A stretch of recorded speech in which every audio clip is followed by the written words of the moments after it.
I have schizophrenia, and my sister-in-law keeps whispering at me in an attempt to drive me insane. My wife is on her side. I have schizophrenia, and I truly believe that when my sister-in-law moved into our house, she started trying to drive me insane. She started whispering at me, and when I asked her what she said, she'd pretend to be worried and say nothing. My reason for thinking this is because the voices only occur around her, and previously to her moving in, I hadn't experienced anything like this in quite some time. It took months of her supposedly whispering around me before my first breakdown, during which I silently cried in bed telling myself it's just her, and I'm not insane. But then, after a second breakdown, mere weeks after the first one, I told my wife, Clara. When I did, she looked worried at me, not because of the possibility her sister was doing this, but because of what she thought might be happening to me. She kept telling me that her sister would never do such a thing. Clara's reassurance that her sister would never intend harm didn't ease my mind. If anything, it put me more on edge. The whispers I heard when Nadia was nearby seemed too natural, too frequent to ignore. I watched her more closely, noting how she often muttered to herself when she thought no one was looking, and how she lingered in doorways, lost in thought. I started to pay more attention to the sounds in our home,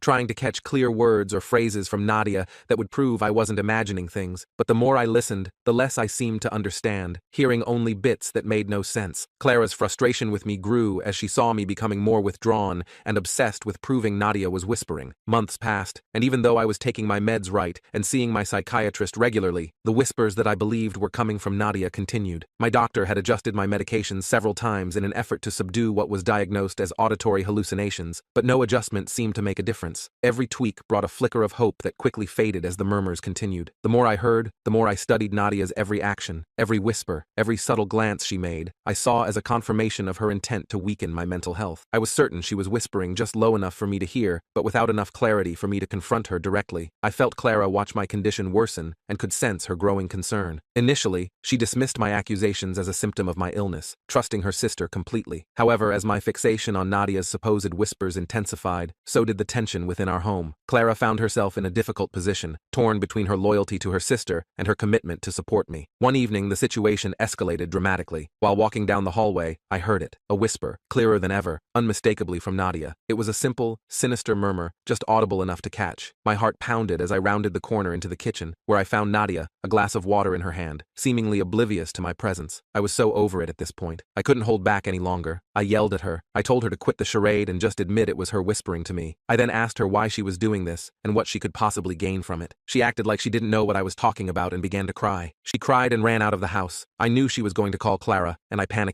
Clara hates it when she gets calls while she's at work. I could only imagine how mad she would be when she found out about my confrontation with the whispers. Jess didn't come back home until Clara pulled into the driveway. My heartbeat picked up at the thought of what Nadia could have told her. If she would lie about the whispers, what else could she lie about? I thought. Clara walked inside the house and told me how she was struggling to understand everything that was happening. I tried to give her my side of the story, and she said to let her finish. She went on to say that it breaks her heart to see me suffer, but it's also just as hard to hear such serious accusations against Nadia. As I tried to tell her the truth, she told me that she didn't want us to lose what we had over something that might be my illness, misleading us. Throughout this conversation, Nadia is behind her, crying and nodding her head in agreement. I couldn't believe how far she would take this lie. What was in it for her? I felt like this was all part of some sick, twisted game she was playing. I agreed and left it at that. I felt that if I would say anything at the moment, it would come from a place of anger, and Clara wouldn't really hear me. I waited until the following day after I had calmed down to speak to Clara about Nadia. I tried to explain my side, to convey how the whispers were affecting me deeply. Clara listened, but ultimately decided that my issues were too complex for us to handle alone. She suggested that I needed more specialized help than what could be provided at home. The idea of being admitted to a psychiatric ward was jarring. It felt like a drastic step, but it also acknowledged the gravity of my mental state. The idea of being sent away from her to a hospital made me feel like she was giving up on me. I didn't want to go, and when I tried to tell her, we ended up having a big argument. We both felt strongly and couldn't agree, which just made things worse. Instead of continuing to argue, I decided to be quiet and think of another way to show her what was going on. I had a plan. If Clara could just notice some of the weird things Nadia was doing, maybe she would understand why I was so upset. Over the next few days, I paid close attention to Nadia whenever she was around. Nadia seemed normal most of the time, but sometimes she did small things that were strange, like talking quietly to herself, or stopping suddenly like she was listening to something no one else could hear. Whenever Nadia did something odd, I tried to make sure Clara was there to see it. I didn't say anything. anything. I just hoped Clara would start to notice these things on her own. My goal wasn't to make Clara scared or to spy on Nadia, but just to help Clara see what was bothering me so much. Clara kept a close eye on Nadia, noticing more of the strange behaviors I had pointed out. Nadia's quiet muttering and sudden pauses became increasingly apparent. I could see Clara's initial skepticism began to go away, and she started to believe that something unusual was indeed happening. Seeing this shift, I decided to take further action. I began recording Nadia's odd behavior on my phone. I captured moments that might prove she was whispering intentionally. Each time Nadia exhibited strange behavior, I discreetly recorded it. I collected several recordings showing her speaking quietly to herself, pausing mid-task as if listening to something, and moving her lips without making a sound. One evening, after a particularly stressful day, I went to the bathroom to wash the day off of me. The whispers had been persistent since I got home, and I needed a break. I set my phone on the bathroom counter, unintentionally leaving it recording as I tried to gather my thoughts. As I sat there, the whispers started again. My heart began to race. It felt like Nadia was right outside, whispering directly at me. I tried to focus on the sound, to catch any clear words or phrases, but it was difficult to distinguish anything specific. After a few minutes, I left the bathroom. The voices went away as suddenly as they had begun. I picked up my phone, stopping the recording without thinking much of it. It wasn't until later, when I reviewed the video out of sheer desperation to find some proof, that I made a startling discovery. In the recording, I could hear the sound of the bathroom door creaking softly. The noises started again, clearer this time, and unmistakably Nadia's voice. She was whispering just outside the bathroom door. My heart pounded as I listened. I played the recording again, making sure I wasn't imagining things. There was no doubt about it. Nadia was whispering to mess with me,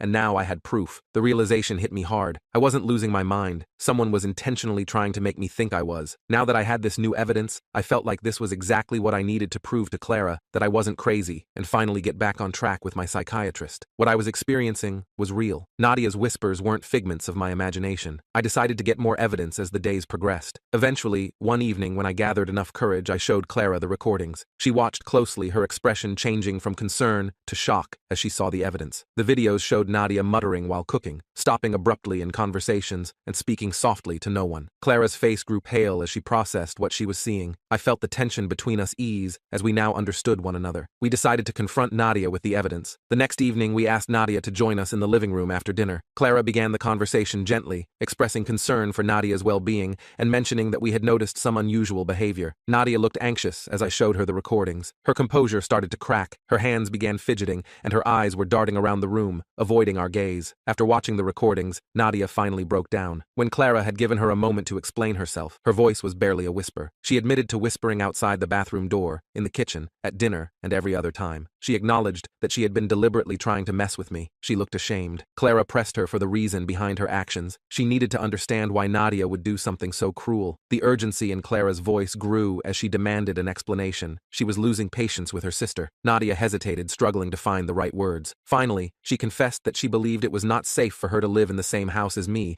because of my schizophrenia. She explained that she had read about the condition and felt convinced that I could become dangerous. Her whispers and strange behaviors were an attempt to protect herself by pushing me to seek more intensive treatment or to leave the house. Clara listened. She couldn't comprehend why Nadia had chosen such a hurtful way to address her concerns. The revelation that Nadia's actions were driven by fear didn't take away her responsibility in the matter. Clara took a deep breath, trying to process everything. She told Nadia that while she understood her fear, her actions were unacceptable. She asked if she understood the amount of harm she'd caused. Clara's voice wavered as she expressed the pain and stress the situation had caused both of us. She emphasized that trust had been broken. Nadia had tears in her eyes and apologized repeatedly. She expressed regret for her actions. She admitted that she hadn't fully understood the impact of her behavior and was genuinely sorry for the pain she had caused. She promised to seek help for her own issues and to work towards making amends. After Nadia's confession, Clara and I knew we had to make a tough decision. Nadia's actions had caused a lot of pain and mistrust. Despite her apologies and efforts to seek help, the damage was too big to ignore. Clara decided it was best for Nadia to leave our home. The next morning, Clara asked Nadia to join us in the living room. Nadia looked worried, sensing something serious was coming. Clara calmly explained that her behavior had deeply affected our lives and that we could no longer have her stay with us. She listened, looking sad and resigned, understanding the consequences of her actions. Nadia's expression quickly shifted from worry to anger. She became agitated, her face balled up like dirty laundry. Nadia's voice rose as she accused us of using her and abandoning her, just like her ex-boyfriend had done. Clara remained calm, though it was clear she was struggling to maintain her composure. Nadia's anger grew more intense. She insisted she had nowhere else to go and that we were her only family. The tension in the room was obvious, each word sharpening the divide between us. I stood by, feeling a mix of emotions. I understood her fear and anger, but the trust trust had been too deeply broken. Clara, though clearly affected by Nadia's words, stood firm. She conveyed that this decision was about ensuring a safe and healthy environment for everyone. Nadia's outburst didn't change the necessity of our decision. Her accusations were painful to hear, but we knew we had to follow through. Clara remained stiff in her decision. Even though I could see how hard it was to kick her sister out, she told her that this was for the best. After the conversation, Nadia stormed off to pack her belongings. The atmosphere was tense, and the silence that followed her departure was heavy. Clara helped her sister pack, the process marked by awkward, strained silence. I stayed out of the way, feeling a mix of relief, guilt, and sadness. Nadia's departure was good for us since her entire time here was stressful, but it also saddened us at the loss of a family connection. When it was time for Nadia to leave, Clara walked her to the door. Clara went in for a hug, and Nadia shoved her aside, Nadia's anger still simmering beneath the surface. She turned to me, and her eyes looked like she wasn't done with me yet. She mouthed something, but I couldn't quite make out what. Once Nadia left, the house felt empty. The silence, which once felt suffocating, now felt peaceful. Clara and I focused on repairing our relationship, and she cut all contact with Nadia.